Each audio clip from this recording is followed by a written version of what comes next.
네, 분계 200제 181번 문제부터 풀이를 하도록 하겠습니다. 자, 181번부터 200번 문제까지는 결사 문제입니다. 전산회계 1급과 2급에서 상당히 많이 나올 수 있는 그런 수동 결산 부분에 대해서 쌤이 설명을 좀 드릴 건데요. 자, 이 거래들은 모두 이번 연도에 발생을 했다. 그러니까 여러분들이 영상을 보고 있는 그 연도에 발생한 거래라고 간주를 하고 이제 문제를 풀면 되겠습니다.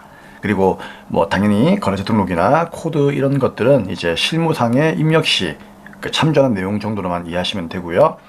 그리고 결산 분계는 당연히 12월 31일 날에 분계하는 거기 때문에 12월 31일 날로 가정을 하고 문제를 풀면 되겠습니다. 네, 그러면 181번 문제부터 풀이를 하도록 하겠습니다. 당기 4월 1일 날 상훈 상사의 3억 원을 2030년 3월 말일까지 대하기로 하고 연 12%의 이자를 매년 3월 말일 날에 수취하기로 계약을 체결하였습니다. 기간 경과분에 대한 이자를 결산서상에 반영하시오라고 되어 있고요. 이자는 월할 계산하도록 하시면 되겠습니다. 월할 계산한다는 얘기는 12분의 이런 식으로 계산하는 거죠. 그리고 쌤이 기본 강의 때 기간 경과라는 말이 뭐라고 했죠? 경과란 말은 그렇죠. 단기분을 의미하는 거예요. 미경과는 내년 거, 차기분을 얘기하는 거고요. 자, 그러면 이 문제는 어떤 문제인가 하면은 말 그대로 내가 돈을 상훈이한테 빌려주었으니까, 그쵸? 그 빌려준 돈에 대한 이자를 받아야 되겠죠? 그쵸? 근데 그 이자를 어떻게 한다? 구해가지고 이자 수익 분계하는 얘기예요. 그래서 맨 먼저 이 문제를 풀 때는 여러분들이 무엇을 해야 되느냐? 이 빌려준 돈에 대한 이자가 얼마인지를 계산하셔야 돼요. 아시겠죠? 그러면 3억 원의 이자를 연 몇 프로? 12% 받기로 했으니까 3일은 3, 3이 6이죠. 얼마예요? 3,600의 이자를 받기로 했죠. 그럼 쌤, 3,600의 이자 수익을 대변의 수익 발생으로 분계해야 되는 것이 아닙니까? 라고 물어볼 수가 있는데, 자, 그게 아니에요. 왜? 계산 과정을 보여드리겠습니다. 단기의 이자 수익은 3,600이 아니에요. 물론 이번 연도에 내가 있잖아요. 1월 1일부터 빌려주었다면 3,600이 당연히 이자 수익이겠죠. 근데 언제 빌려준 겁니까? 이번 연도 4월 1일 날에 빌려주었단 말이에요. 그쵸? 그러면 이자도 뭐다? 4월 달부터 받아야 되는 거죠. 그래서 3,600을 월할 계산하셔야 됩니다. 그래서 3,600을 곱하기 어떻게 한다? 12분의 4월 1일부터 이번 연도가 끝나는 12월 말까지, 즉 결산하는 날인 오늘까지만 구하면 되는 거예요. 그게 얼마냐? 4월 달부터니까 4, 5, 6, 7, 8, 9, 10, 11, 12 살리면은 9개월이 나오죠. 그래서 3,600만 원 곱하기 12분의 9를 하는 겁니다. 얼마 나오죠? 2,700만 원이 나옵니다. 그래서 정답은 대변의 이자 수익이라고 하는 수익을 2,700만 원만큼만 잡으시면 되는 거예요. 근데 이 이자를 내가 돈으로 받았습니까? 돈으로 못 받았어요. 왜요? 보니까 이 이자는요, 매년 3월 말일 날 수차기로 했죠. 그럼 4월 1일 날에 돈을 빌려주었으니까 3월 말일 날 되려면은 내년 돼야 되겠죠. 그래서 차변에는 뭐다? 받지 못했으니까 미수라고 하는 거죠.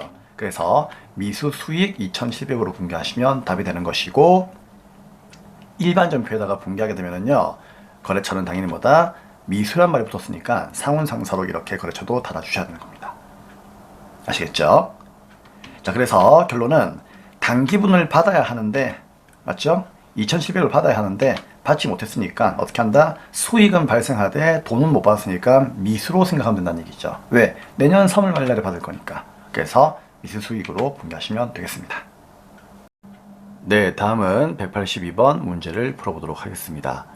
현재 결산 문제를 풀고 있는데 결산이 많이 어렵죠. 그렇기 때문에 쌤도 결산은 강의를 이제 한 강당 한 5강씩 올려드리려고 해요. 그래서 어려우신 분들은요, 무리하지 마시고 하루에 5개씩 이렇게 강의를 들어보시는 것을 추천드리겠습니다. 그리고 나서 이제 실력이 좋아지시면은요, 2강, 3강 이렇게 연달아서 강의를 시청하셔도 괜찮을 것 같은 생각입니다. 그쵸? 자, 그건 여러분들이 조금 유도리 있게 잘 선택하셔가지고 강의를 들으시면 되겠습니다. 자, 그러면 이제 182번 문제를 풀어보도록 하겠습니다. 기말 현재 단기 비용으로 처리한 대표이사 업무용 차량에 대한 보험료 중 기간 미경과액은 40만원입니다. 적절한 내용에 해당하는 개정 과목으로 회계 처리할 것이라고 나와 있네요. 자, 여러분, 이 문제가 어떤 내용인가 하면은 우리 회사가 단기에 비용으로 처리했거든요. 뭐를? 보험료를. 근데 그 보험료가 얼마인지 모르겠죠. 얼마인지 모르겠지만은 그 보험료가 뭐 100만 원이던 200만 원이던 300만 원이던 이게 중요한 게 아니고 그 보험료가 비용 처리되었던 얘기는 비용 자리는 차변이니까 현재 손익계산서 차변의 보험료가 얼마가 있다는 얘기예요. 그 금액이 얼마인지 모르겠어요. 하지만 그 금액 중에서 기간 미경과액이라 되어 있죠. 기간 미경과액은 40만 원이랍니다. 자, 여러분, 미경과라는 말이 뭐죠? 미경과는 차기를 의미하는 거죠. 즉 회계 연도가 1년이라면 내년을 의미하는 거죠. 그래서 쌤이 기본 강의 때 경과란 말은 단기분이라고 했고 미경과란 말은 차기분입니다라고 이렇게 이해를 하라고 했잖아요. 기억나시죠? 근데 기간 미경과액이라는 얘기는 무슨 말이죠? 내년에 비용이 40만 원이 들어있다 그 뜻이에요. 그러니까 보험료가 100만 원이든 200만 원이든 이게 중요한 게 아니고요. 그 보험료가 예를 들어서 100만 원이라면은 그 100만 원 안은 뭐다? 40만 원만큼은 이번 연도의 비용이 아니라 내년의 비용이라는 얘기죠. 그렇죠? 그게 미경과 차기분이라고 하는 거예요. 그럼 이 40만 원만큼을 어떻게 할 거냐 이제 그게 중요한 건데 어떻게 한다? 그렇죠. 차변에 있는 비용을 대변으로 빼야 되겠죠. 그래서 정답은 대변에 보험료라고 하는 비용이 40만 원만큼 사라집니다. 자, 왜 사라질까요? 그렇죠. 기간 미경과 이번 연도에 보험료가 아니잖아요. 그렇죠. 그렇기 때문에 보험료라고 하는 비용을 취소시켜야 돼요. 그래서 비용의 취소는 다른 말로 비용의 소멸이기 때문에 대변에 이렇게 보험료, 그렇죠. 비용을 빼면 되는 겁니다. 얼마? 40만 원. 그러면 차변에 남아있는 자리는 어떤 이름으로 분기를 할 것이냐 그 얘기죠. 어떤 이름? 일단은 선급비용이죠. 자, 왜 선급비용일까요? 그렇죠. 내년 보험료를 왜 주냐고. 그렇죠? 이런 느낌이에요. 그래서 선급비용으로 분기하시면 된다 그 얘기입니다. 내년 걸 미리 줬으니까 일단 자산은 잡아 놓을게. 대신에 뭐 단기의 비용은 아니잖아. 그렇기 때문에 대변의 비용을 빼버려라 그 얘기예요. 그렇죠? 그래서 보험료라고 하는 비용의 소멸은 대변이다 이렇게 이해를 하시면 될 것 같습니다. 183번 문제입니다. 단기차입금 중에는 연재의 외화 단기차입금 1000만원, 미화는 $10,000고요. 포함되어 있습니다. 회계기간 종료일은 결산을 얘기하는 거죠. 그럼 결산 12월 31일 날 현재 환율은 $1에 1,100원입니다.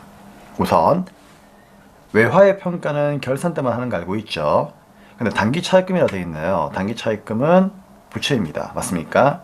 그러면 얘는 갚을 거가 되겠다 그 얘기예요. 그럼 이 갚을 게 장부에는 얼마예요? 1,000만 원이 되어 있다 그런 얘기죠. 1,000만 원이. 미화는 물론 미화로는 $10,000지만 일단 우리나라 돈으로는 1,000만 원 돼 있다는 얘기죠. 그렇죠? 근데 그 평가해 보니까는 이 $10,000가 $1에 얼마가 되었다? 1,100원 되었다는 얘기잖아요. 그러면은 곱하니까 1,100만 된 거예요. 그럼 여러분 갚아야 할 부채가요. 장부에 1,000만 원이 있었는데 달러가 오르는 바람에 평가해 보니까 1,100이 되었어요. 그래서 갚아야 할 부채가 100만 원 증가한 거죠. 그렇죠? 즉 갚아야 할 돈이 환율로 인해서 증가해 버리니까 기분이 별로 좋지 않은 거예요. 100을 더 줘야 되니까. 그래서 어떻게 한다 이거를 비용으로 처리해라 그 얘기예요. 아시겠죠? 그럼 비용 발생 차변이니까 차변에 뭐라고 한다? 외화를 평가해서 생긴 손실. 외화 환산 손실이죠. 비용의 발생 100만 원만큼 이렇게 잡으시면 되는 겁니다. 근데 이 100이 왜 비용이 된 거예요? 갚아야 할 돈이 그만큼 늘어났기 때문에 나한테는 손실이 된 거죠. 그래서 갚아야 할 돈이 늘어났으니까 대변 자리는 부채의 증가로 보고 누구? 단기차입금이라고 하는 부채를 이렇게 증가시키면 되겠습니다. 거래처는 당연히 연재가 되겠죠. 100만 원. 자, 우리 기본 강의 때 설명드린 게 있었는데 여러분 이거 알고 있죠? 비용이라고 하는 것은 일반적으로 이제 쓴 거, 손실 본 것들을 의미하는 건데요. 이게 정확한 의미는 뭐였죠? 자산이 감소하거나 부채가 증가하는 거죠. 즉, 내 거는 감소하는데 빚이 늘어난다. 이런 건 정말 회사 입장에서는 충격이죠. 이런 것들이 바로 비용이에요. 그래서 비용의 정의는 자산의 감소와 부채의 증가. 그렇게 이해하시면 되고요. 수익은 자산의 증가와 부채의 감소죠. 그러니까 내 거는 늘어나는데 빚이 줄어든다면 그만큼 좋은 게 어디 있습니까? 그렇죠? 그런 게 수익이에요. 근데 이 문제는 부채가 뭐다? 증가했잖아요. 부채가 증가하니까 비용이 나오는 거죠. 그래서 외화 환산 손실로 분기를 하고 대변에 부채를 증가시키는 분기를 하는 겁니다. 184번 문제입니다. 기말 현재 당사가 단기 매매 차익을 목적으로 보유하고 있는 주식 현황과 기말 현재 공정 가치는 다음과 같습니다. 자, 이 문제는 단기 매매 증권을 평가하는 문제이죠. 그래서 한성과 강화와 도전의 주식이 있는데 이 보유 주식이 이만큼의 취득원가로 취득을 했는데 기말에 가니까 주가가 이렇게 되었다는 얘기죠. 그래서 주식수에다가 공정가치와 취득원가의 차이만큼을 곱해가지고 이익과 손실을 구하는 작업만 하시면은 크게 어려운 문제가 아닙니다. 그래서 첫 번째, 한성은 이제 플러스 얼마? 2,000원만큼 올랐죠. 왜냐면 만원짜리가 12,000원 되었으니까. 그쵸? 그럼 플러스 2,000원을 보유한 주식수 2,000주에 곱하면 400의 이익이 났다는 얘기죠. 자, 강화도 8,000원짜리가 만원 되었죠. 기말에. 그러면 2,000원 올랐죠. 그럼 플러스 2,000원을 주식수 1,500주에다 곱하면은 300이 오른 것을 알 수가 있습니다. 당연히 이익이죠. 근데 도전은 어때요? 취득원가와 공정가치가 똑같죠. 변함이 없죠. 그래서 증감이 없습니다. 그러면 전체적으로 봤을 때 700만원만큼의 평가액이 발생했다는 얘기죠. 그렇죠? 그래서 700만원만큼을 단기 매매증권 평가이익으로 분개하시면 되겠죠. 당연히 수익이니까 수익 발생 대변에 단기 매매증권 평가이익 700 차변에 그만큼 주식 올랐으니까 자산의 증가 단기 매매증권 700이 되겠습니다. 참고로 우리가 전산에서 얘를 분개하잖아요. 그러면 단기 매매증권 평가이익이 안 보일 때가 있어요. 안 보이게 되면은요, 그때는 단기 투자자산 평가이익으로 분개하시면 됩니다. 단기 매매증권이 단기 투자자산인 거 알고 있죠. 그렇기 때문에 이 계정 과목이나 이 계정 과목이나 똑같은 의미니까 둘 중에 하나를 쓰면 돼요. 그럼 또 이런 분들이 있겠죠. 쌤, 둘 다 나오면 어떡해요?